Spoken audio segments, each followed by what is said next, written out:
Bom, para quem não me conhece, eu sou o Rei Li. Estou aqui para resolver questões sobre direito tributário. Hoje é direito tributário. Eu acho que deu uma melhorada no atraso, né? Ok. Então vamos lá. Me digam aí se está tudo certo. Me digam aí se o zoom tá bom, se dá para ver bem a questão, se dá para ler bem.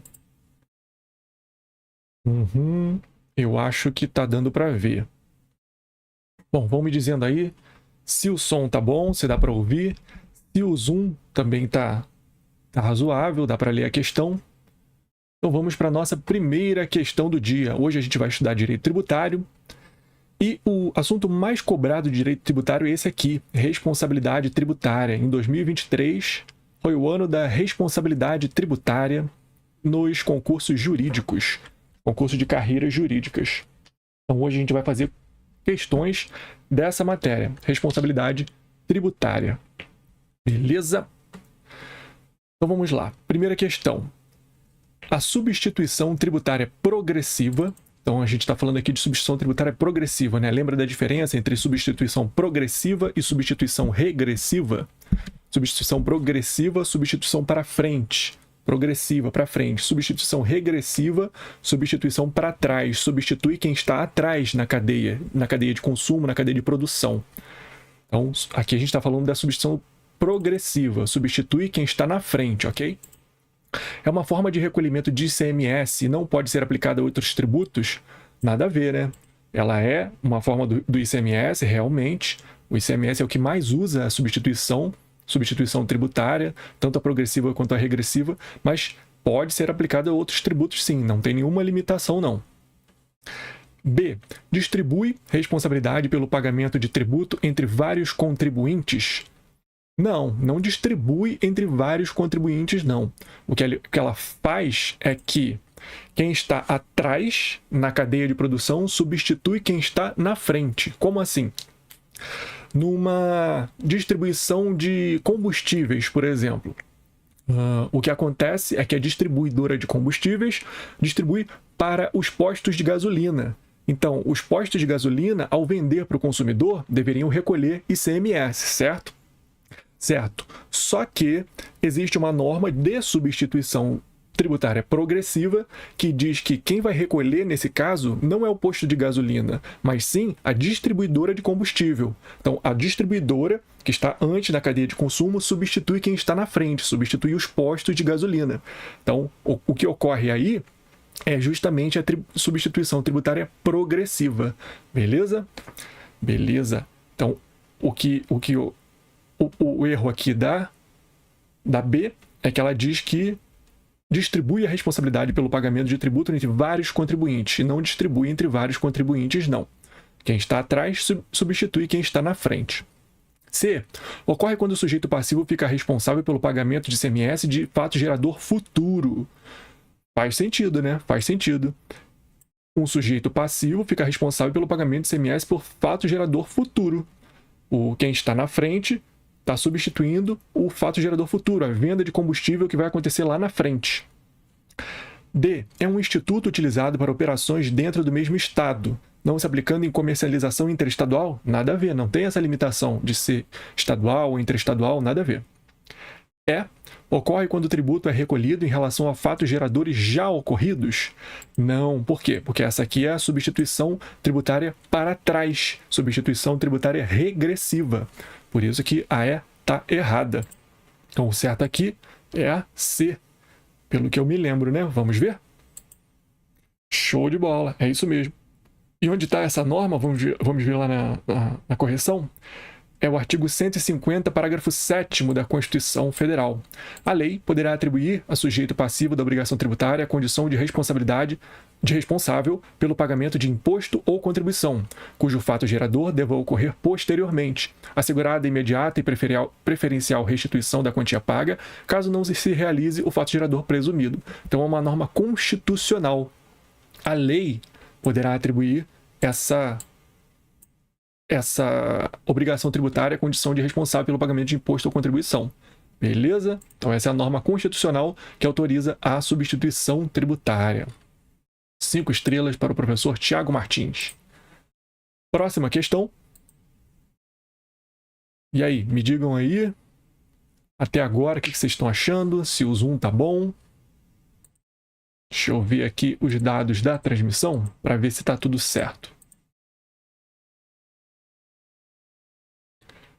Ok. Me digam aí se o zoom tá bom, se o áudio tá bom. E vamos em frente. Próxima questão.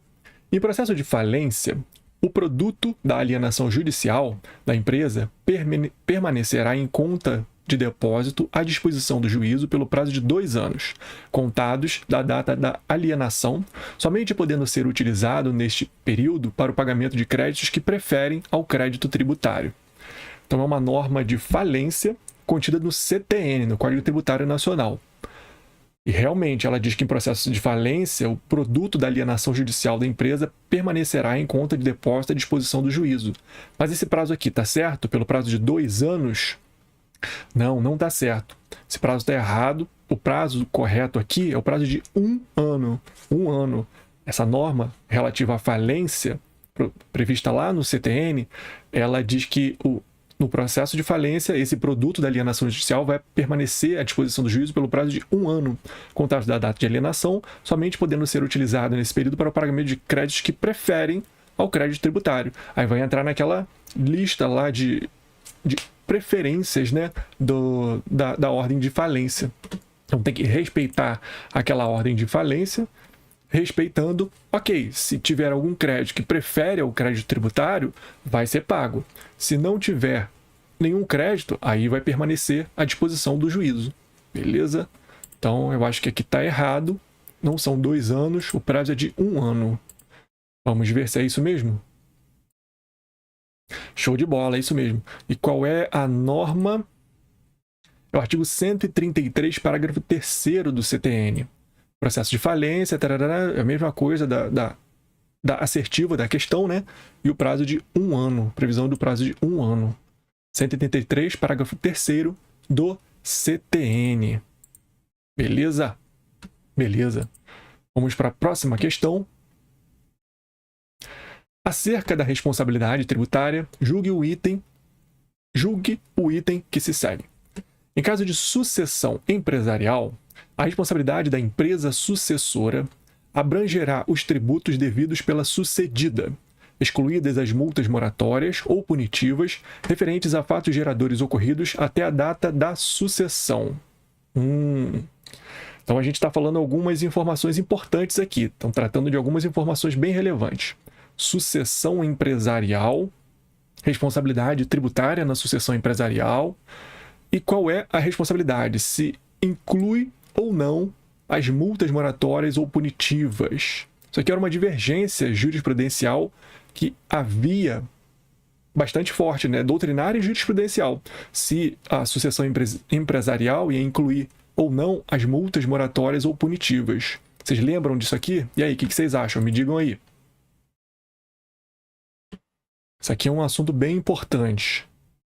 Me digam aí se vocês lembram desse assunto, se vocês querem que eu aprofunde um pouco mais aí nessa questão. Me digam aí o que vocês acham.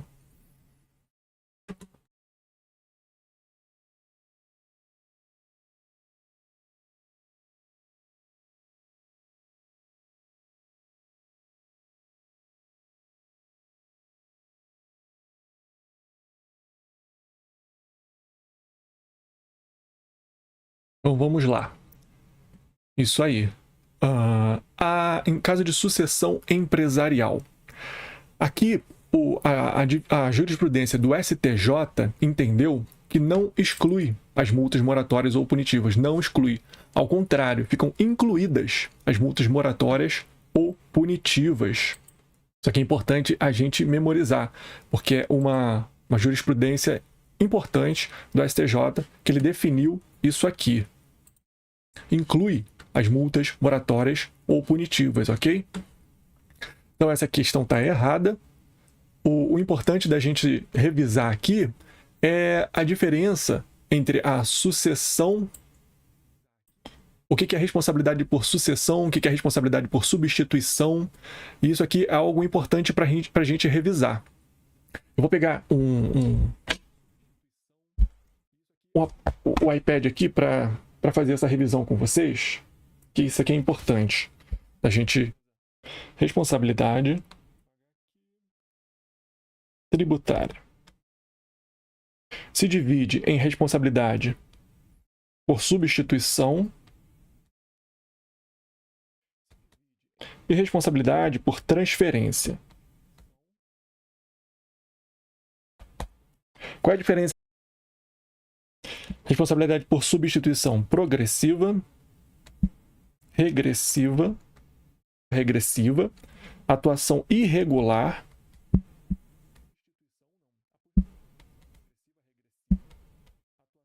de terceiros e por infrações. E a por sucessão, ela pode ser por sucessão de bens móveis, sucessão de bens imóveis, minha câmera está na frente, né? Deixa eu mandar minha câmera aqui para cima. Acho que assim fica melhor. De sucessão de imóveis, sucessão causa mortes e a sucessão empresarial. Então, qual é a diferença aqui que a gente já nota? Ó, na responsabilidade por substituição, a lei já transfere a responsabilidade antes da situação, podendo ser progressiva para frente, substituir quem está na frente,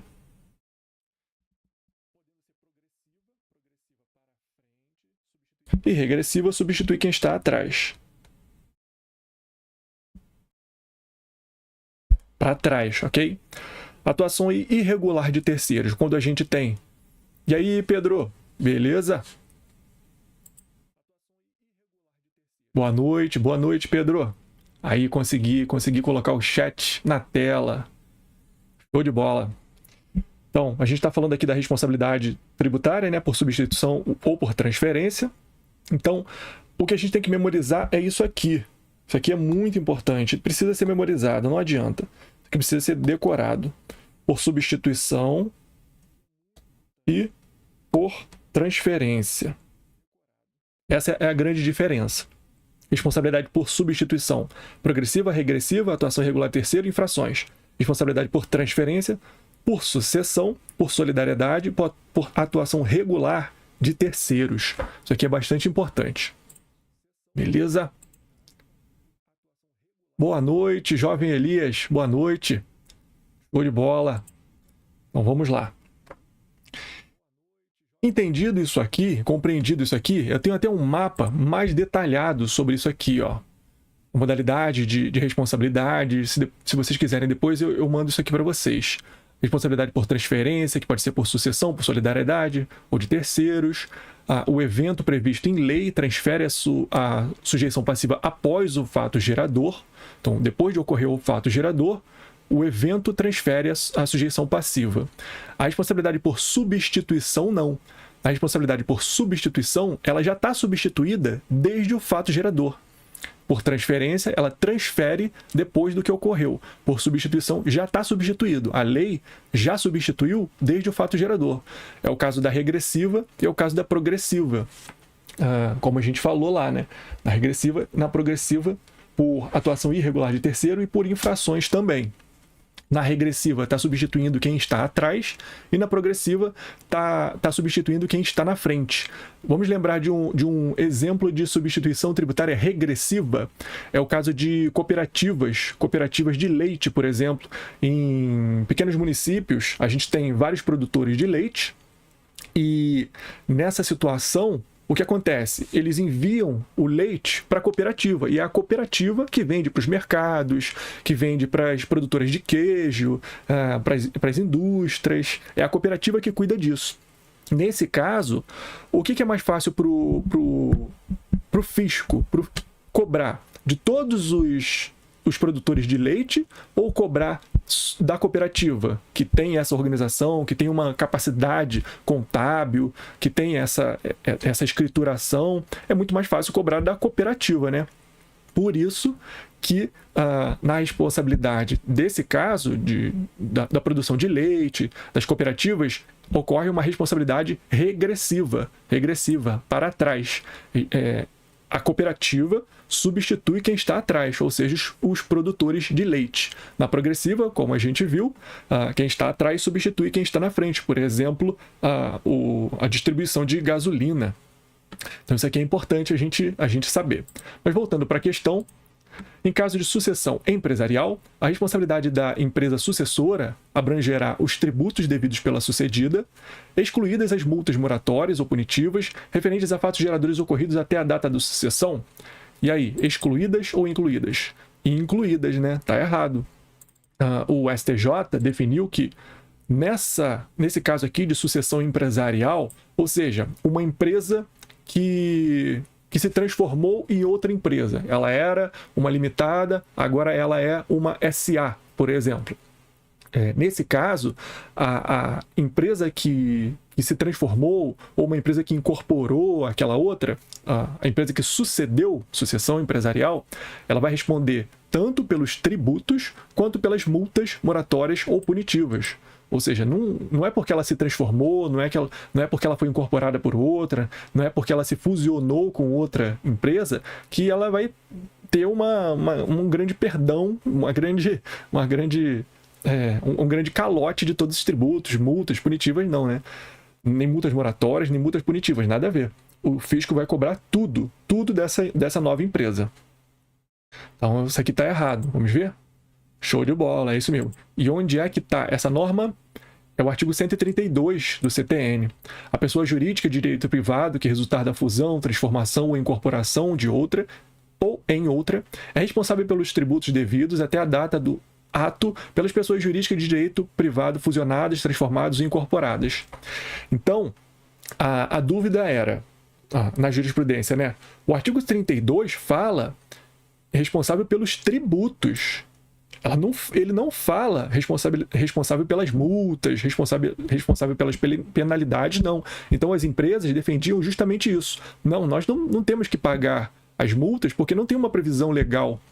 Aí o STJ definiu pela súmula 554 o seguinte: na hipótese de sucessão empresarial, a responsabilidade da sucessora abrange não apenas os tributos devidos pela sucedida, mas também as multas moratórias ou punitivas referentes a fatos geradores ocorridos até a data da sucessão.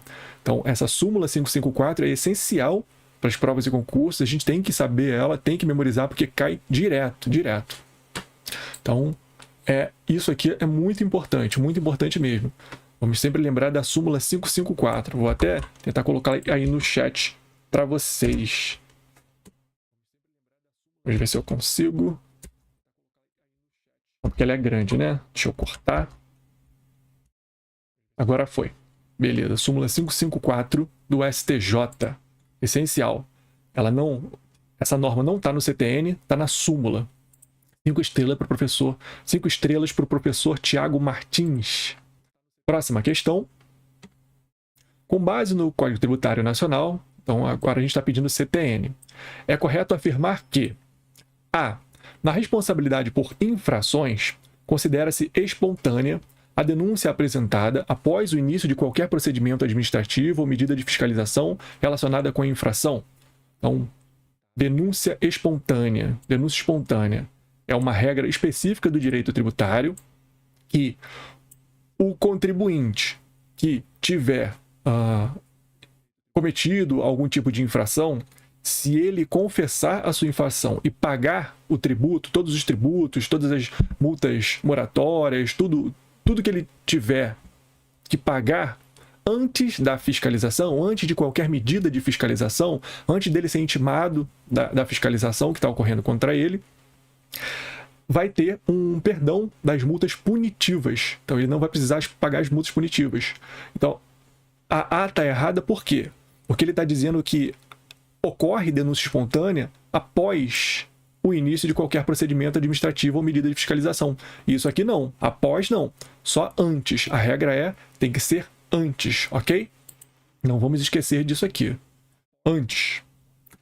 B. Cabe à autoridade judiciária a possibilidade de recusar o domicílio tributário eleito na impossibilidade ou dificuldade de arrecadação ou da fiscalização do tributo. Isso aqui parece certo, né? Mas qual é o erro dessa questão? De acordo com o CTN. E de acordo com o CTN, com a literalidade do CTN, não é a autoridade judiciária que vai recusar o domicílio tributário, nesse caso aqui, na impossibilidade ou dificuldade de arrecadação ou da fiscalização do tributo. Quem é? Quem é que vai recusar o domicílio tributário eleito nessa situação aqui? Quem é o responsável por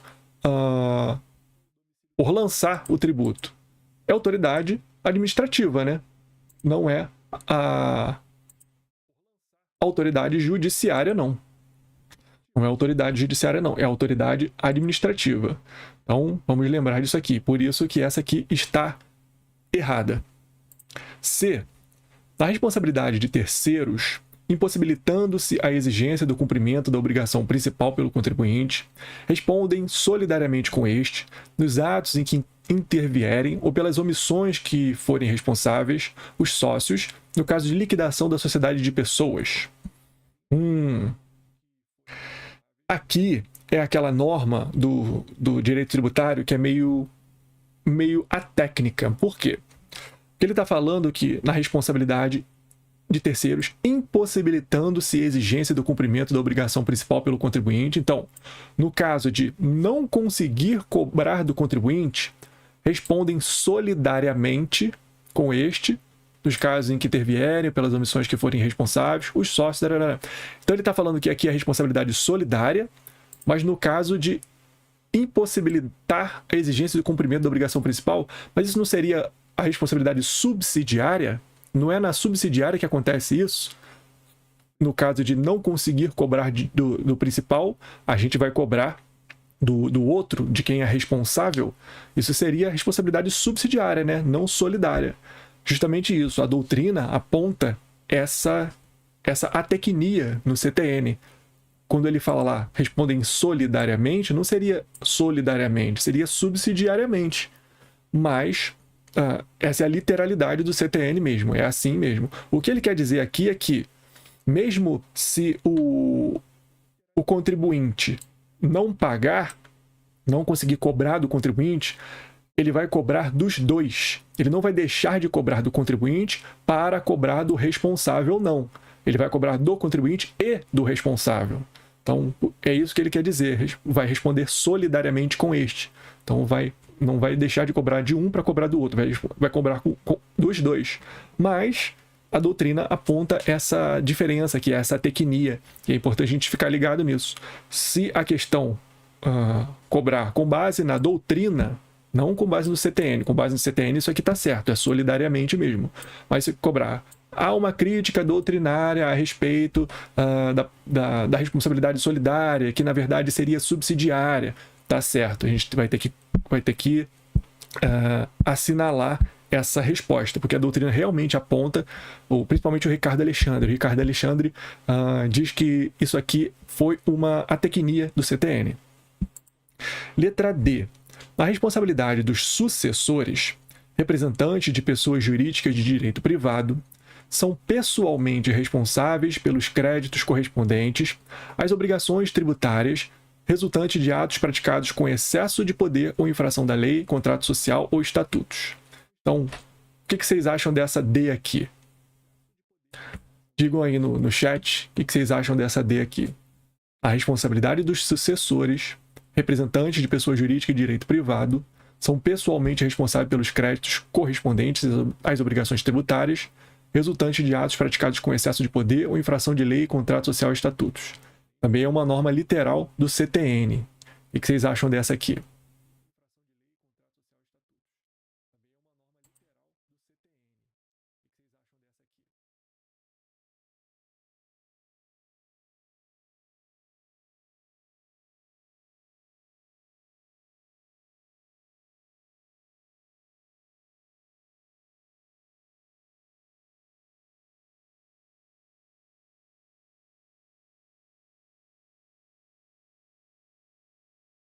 Bom, a responsabilidade dos sucessores, segundo o CTN, representantes de pessoas jurídicas de direito privado, ou seja, dos administradores, Pedro mandou. Difícil, não tenho o costume de estudar tributário, só aprendendo com a live meu. Ah, beleza.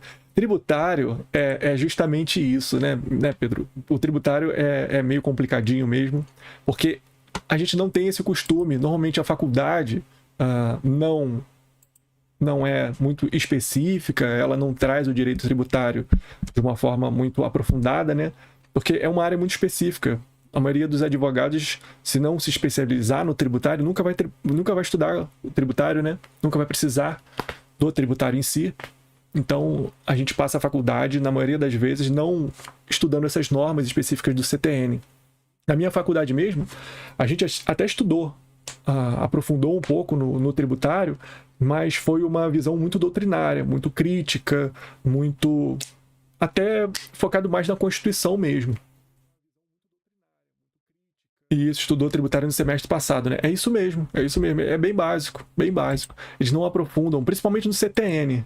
Normalmente as faculdades não aprofundam no CTN, não. Elas dão uma passada nas normas constitucionais, mas o CTN, que é o que mais cai em prova, a literalidade, lá no artigo 131, 132, 133 e seguintes, isso aqui é o que mais cai em prova. Se a gente ler, deixa eu te mostrar para vocês.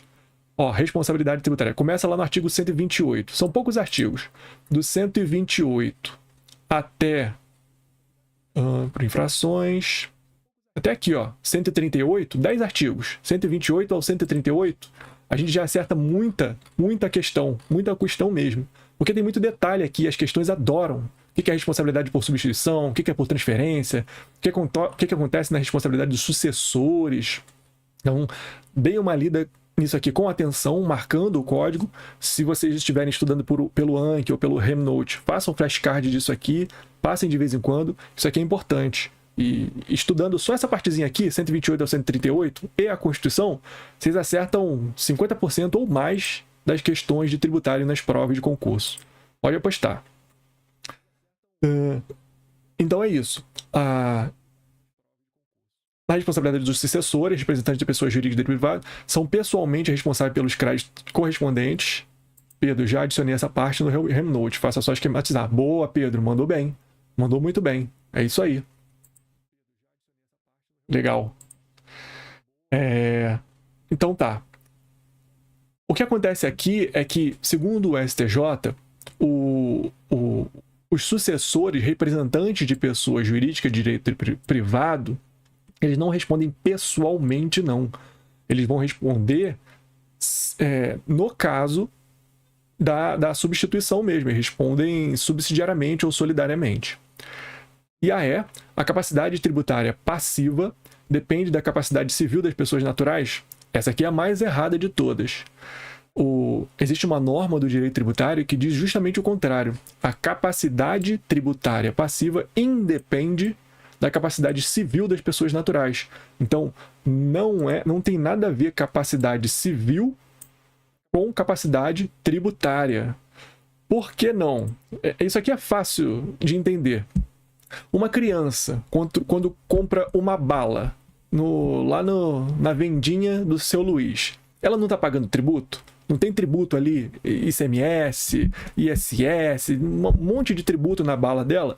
Se a capacidade tributária passiva dependesse de capacidade civil da pessoa natural, a criança não pagaria tributo nenhum, né? Ela seria imune. Então não tem nada a ver uma coisa com a outra.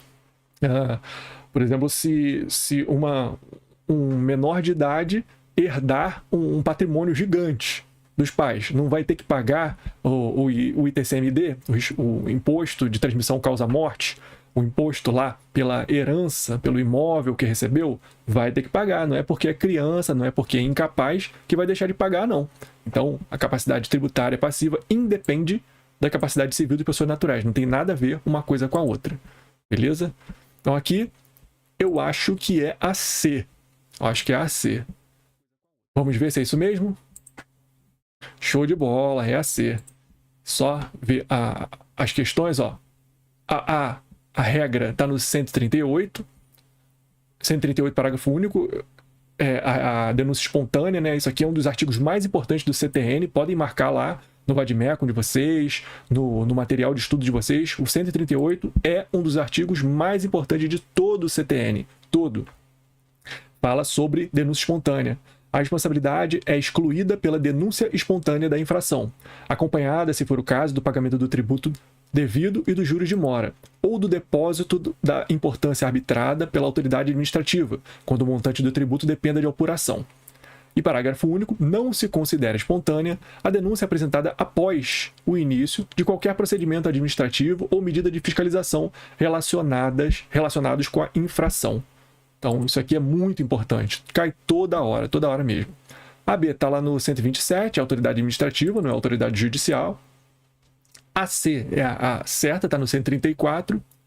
A D fala que são pessoalmente responsáveis pelos créditos correspondentes a obrigações tributárias resultantes de atos praticados as pessoas referidas no artigo anterior e os mandatários prepostos ou empregados.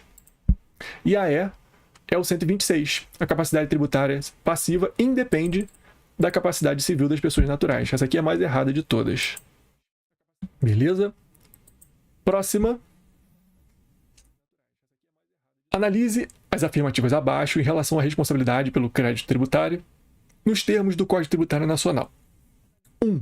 São pessoalmente responsáveis os pais pelos tributos devidos pelos seus filhos menores. E aí, o que vocês acham dessa? Isso aqui é decoreba pura, decoreba pura. Quando é que é pessoalmente, quando é que é solidariamente? Isso aqui é uma decoreba, mas precisa saber. Cai toda hora. Essa aqui caiu em quê? Procurador do município de Balneário Camboriú. Caiu uma questão parecida nas provas da AGU também. Pessoalmente responsáveis? Não. São os pais aqui, eles respondem se os filhos menores não conseguirem pagar os tributos, não tiverem patrimônio para pagar o tributo. O pai não é pessoalmente responsável. Quando é que ocorre essa responsabilidade pessoal aqui? É que, desde o fato gerador, aquela pessoa já é obrigada a pagar tributo. Ela é pessoalmente responsável. Quem responde pelo tributo é ela mesma. Então, aqui no caso dos pais, não são eles mesmos que respondem os tributos. Quem responde pessoalmente pelos tributos são os próprios filhos. Os filhos são os contribuintes.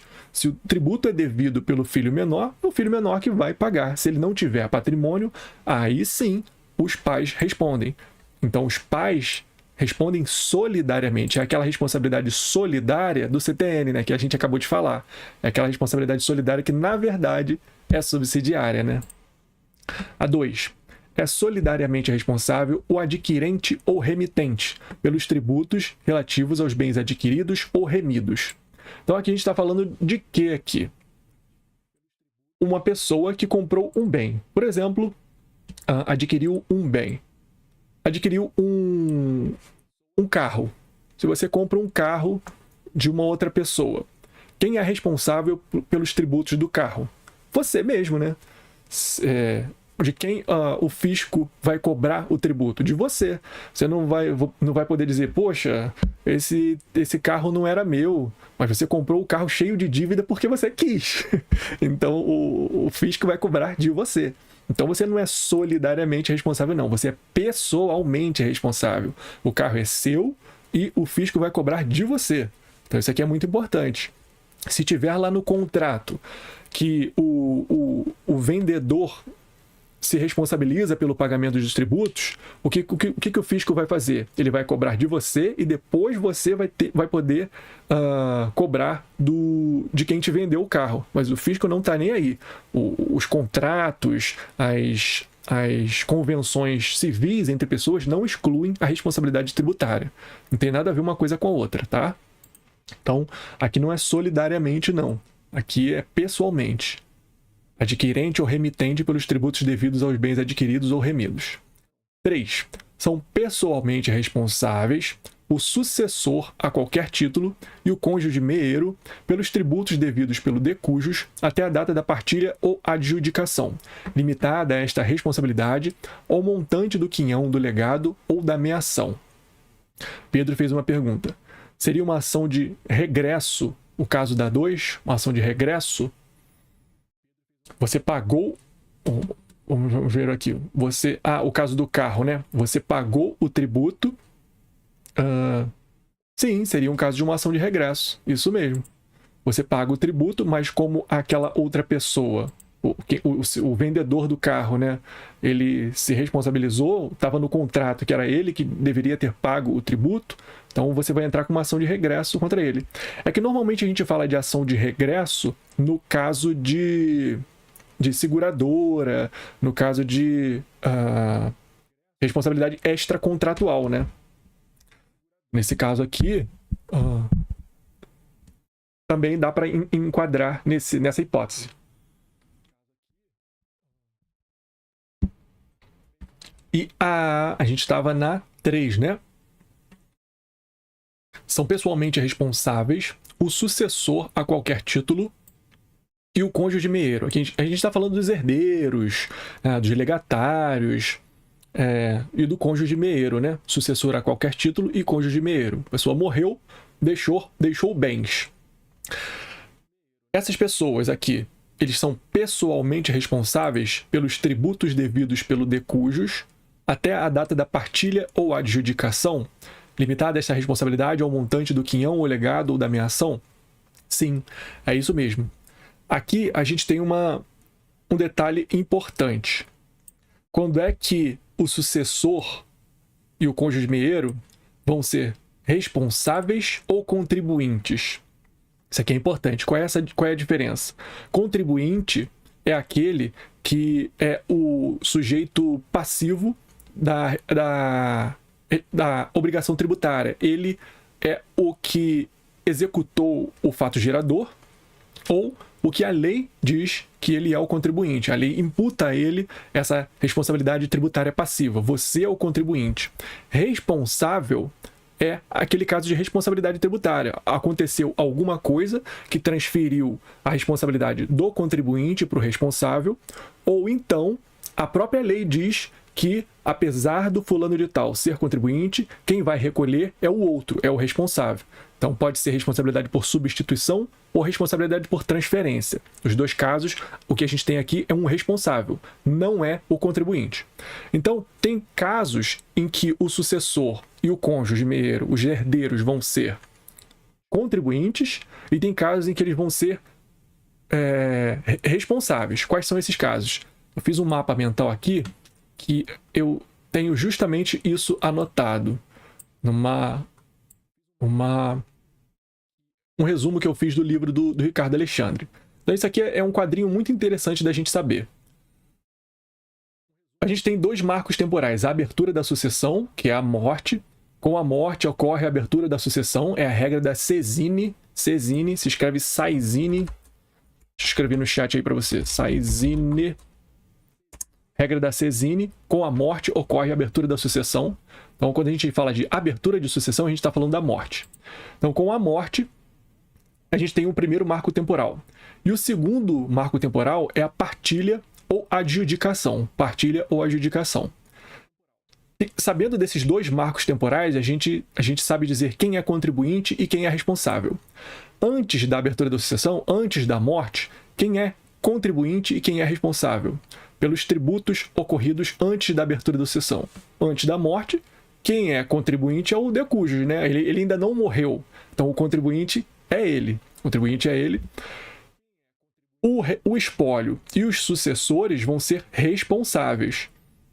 Se a gente tiver aqui, depois da morte, depois da abertura da sucessão, cobrando um tributo que o fato gerador ocorreu antes da abertura da sucessão, o contribuinte é o de cujus e os outros são responsáveis. Se a gente está falando de um fato gerador que aconteceu aqui, depois da abertura da sucessão, depois da morte, antes da partilha, o espólio é o contribuinte e os sucessores e o cônjuge são responsáveis. Não tem mais de cujus. Ele morreu. Não foi ele que executou fato gerador nenhum aqui, não. Então, o que a gente tem aqui é que o espólio é contribuinte e os sucessores, cônjuge meieiro, são responsáveis. E depois da partilha ou adjudicação, depois que já dividiu os patrimônios e tal, se ocorrer um fato gerador aqui, depois dessa partilha, os sucessores e cônjuges de meeiros são contribuintes e já não tem mais espólio. Já terminou o espólio. Então, o espólio não é nada. Isso aqui é muito importante a gente saber, essa escadinha aqui. Quando é que o de cujus é contribuinte, o espólio e os sucessores são responsáveis. Então, depende de quando ocorreu o fato gerador. Se ocorreu o fato gerador antes da abertura da sucessão, o de cujus é o contribuinte, o espólio é o responsável, os sucessores são responsáveis. Se ocorreu depois da abertura da sucessão, não tem mais de cujus, é o espólio que é o contribuinte, os sucessores e cônjuges são responsáveis. E depois da partilha de adjudicação, não tem nem mais de cujus, nem mais espólio. Quem é contribuinte só são os sucessores ou cônjuges de meieiro. Beleza? Isso aqui é importante. Então, a gente está falando aqui do sucessor a qualquer título e o cônjuge de meieiro. Eles são realmente pessoalmente responsáveis, o tributo é deles, devidos pelo de cujus é até a data da partilha ou adjudicação. Então, devidos até a data da partilha ou adjudicação. Vamos voltar para lá. Até a data da partilha ou adjudicação. Os sucessores do cônjuge meieiro são responsáveis. Está vendo aqui? Responsável é responsável. Depois da partilha e adjudicação, que eles são contribuintes. Então, está certinho. São pessoalmente responsáveis o sucessor a qualquer título e o cônjuge meieiro, pelos tributos devidos pelo de cujus até a data da partilha ou adjudicação. Limitada essa responsabilidade ao montante do quinhão do legado ou da meação. Certinho, né? Exatamente isso. O fisco não vai poder cobrar mais do que a pessoa recebeu como herança, como meação, como legado. Então, não pode. Se ele só recebeu uma casa que vale 1 milhão e o morto devia 2 milhões de tributo, o fisco só vai poder cobrar 1 milhão do herdeiro. Não vai poder cobrar 2 milhões. E 4.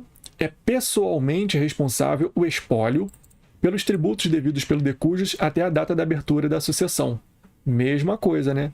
Pessoalmente responsável o espólio pelos tributos devidos pelo de cujus até a data da abertura da sucessão. Voltando para lá, até a data da abertura da sucessão, tributos devidos pelo de cujus, o espólio é responsável. Certíssimo.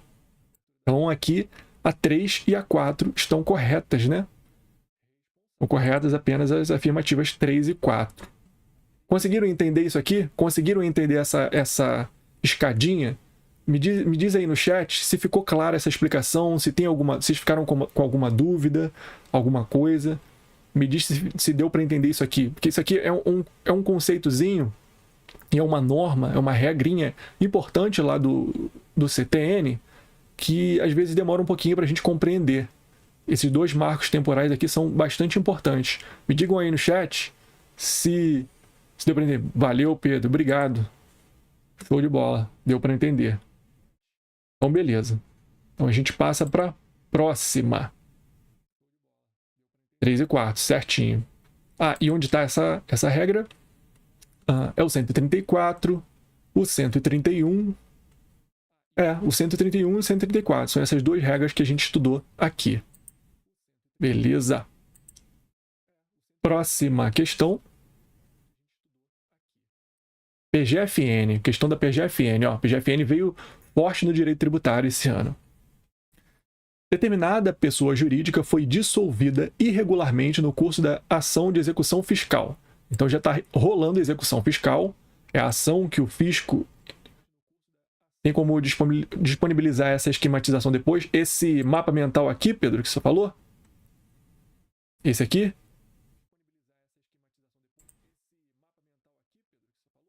Me fala aí. Essa esquematização aqui, esse mapa mental, eu tenho responsabilidade tributária e a continuação. Me diz se é isso aqui mesmo. Se for, eu mando sim. Coloco aí na descrição. Ou me manda no Instagram alguma mensagem. Mas eu mando sim. Mando sim, sem problema. Vou colocar na descrição desse vídeo o link para esses dois mapas aqui de responsabilidade tributária. É o mapa 17 e o meu mapa 18. Mando sim, isso aqui é importante a gente saber. Se foi isso mesmo, né? Depois me diz aí se é isso mesmo, se é esse mapa mental. Então, beleza. Determinada pessoa jurídica foi dissolvida irregularmente. Então, dissolvida irregularmente. Acabou e ela não avisou ao fisco que estava dissolvendo. No curso da ação de execução fiscal. fisco estava cobrando tributo, tem uma ação judicial, ajuizada contra ela pela PGFN. João, sócio que não detinha poder de direção à época da dissolução irregular, exercia poderes de gerência quando da ocorrência do fato gerador do tributo cobrado na execução fiscal. Considerando essa situação hipotética, julgue os itens a seguir de acordo com a jurisprudência do STJ. Então, o que aconteceu aqui? A gente tem uma ação de execução fiscal ajuizada e o João, sócio que não detinha poderes de direção à época da dissolução irregular. Ele não era gerente, ele não era diretor na dissolução irregular da empresa. Ele era gerente quando ocorreu o fato gerador do tributo cobrado. E aí? Considerando essa situação, o fato de João ter atuado no cargo de direção no momento da ocorrência do fato gerador do tributo é motivo suficiente para que a execução fiscal possa ser redirecionada contra ele? E aí, o que vocês acham disso aqui? O João, ele era diretor no momento da ocorrência do fato gerador, mas não da dissolução irregular da empresa. Isso aqui é importante a gente entender por que ocorre o redirecionamento da execução fiscal. Isso aqui é interessante. Existe uma regra no direito tributário de que se a sociedade se dissolver irregularmente no curso da execução fiscal, o fisco pode redirecionar a execução contra o diretor daquele momento. Ou seja, o diretor vai responder pelos tributos. Não existe mais a empresa foi dissolvida irregularmente, por isso que os diretores, aqueles sócios que têm poder de gerência, vão responder pessoalmente por esses tributos. Só que o motivo do redirecionamento é a dissolução irregular e não o fato gerador do tributo. Tá certo que o gerente, lá na época do fato gerador do tributo, ele deveria ter, a sociedade deveria ter recolhido o tributo, certo? Certo. A sociedade empresária deveria ter recolhido o tributo. Mas o gerente não fez nada de errado. Só que no caso da dissolução irregular, o gerente fez alguma coisa de errado. Fez o quê? Dissolveu irregularmente a empresa, a sociedade empresária. Por isso que ocorre o redirecionamento. Então, o motivo do redirecionamento não é o fato gerador do tributo. O motivo do redirecionamento é a dissolução irregular. Por isso que o fato de João ter atuado em cargo de direção no momento da ocorrência do fato gerador do tributo não é motivo suficiente para que a execução fiscal possa ser redirecionada contra ele. É por isso que essa aqui está errada. Não é motivo suficiente. O STJ já entendeu isso aqui, acho que num julgado repetitivo. Então, é vinculante. Não é motivo suficiente. O juiz não pode redirecionar, não pode autorizar o redirecionamento da execução fiscal contra o sócio que era gerente no momento do fato gerador. Ele só pode autorizar esse redirecionamento contra o sócio que era gerente na época da dissolução irregular, ok? Dissolução irregular. Então, esse é o motivo. Entendendo isso, a gente acerta a maioria das questões que cobram sobre isso. E está caindo muito sobre prova. Isso. Seria isso parecido com o Instituto da Desconsideração da Personalidade Jurídica. Exatamente, é a mesma lógica. Pedro, mandou muito bem. É exatamente a mesma lógica. Mesma lógica. Existe uma nova norma, né, lá no artigo 50 do Código Civil, que veio para mudar justamente isso. Não para mudar, mas para deixar mais claro justamente isso. Que não vai poder desconsiderar a pessoa jurídica de qualquer modo. Tem que ter um motivo. E o sócio tem que ser gerente. Não pode ser qualquer sócio. É justamente a mesma lógica. A 2. A execução fiscal não poderá ser redirecionada contra João se ficar demonstrado que ele não contribuiu para a dissolução irregular, não agiu com excesso de poder, nem cometeu infração à lei ou contrato social. Tá certa, né? É isso aqui mesmo. Não poderá ser redirecionada se ficar demonstrado que ele não contribuiu para a dissolução irregular, não agiu com excesso de poder e nem cometeu infração à lei ou contrato social. Faz sentido, né? 3. A execução fiscal poderá ser redirecionada contra João se ficar provado que ele atuou com excesso de poder ou cometeu infração à lei, ainda que se tenha retirado do cargo de direção antes da dissolução irregular da empresa. E aí, o que vocês acham dessa aqui?